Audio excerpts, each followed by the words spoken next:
The final type of curve we'll take a look at is the intersection curve. This is quite different from the other curves we've seen so far. The other curves were listed in the Feature Manager tree as curves, not sketches. The intersection curve is actually a sketch tool. It's used to generate curves within sketches, as you'll see in the following examples. Let's start by creating a curve at the intersection of a plane and a surface. I have a planar surface here, but this could be any type of surface or model face that intersects a plane. The intersection curve is found on the Tools drop-down menu in the Sketch Tools section, or it's found under the Convert Entities drop-down icon.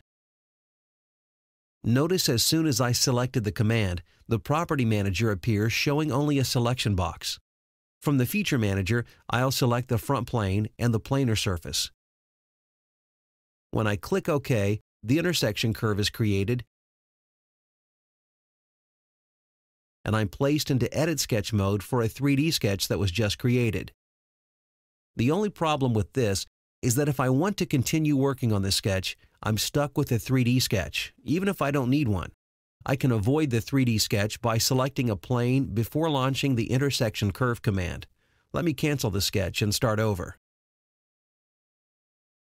First, I'll select the front plane from the Feature Manager tree and click on the intersection curve icon. Now all I have to do is select the planar surface to generate the intersection curve. Once I press OK, a new sketch is started, but it's a regular 2D sketch. Keep in mind, I can create an intersection curve between a plane, the front plane in this example, and any surface or model face that intersects it.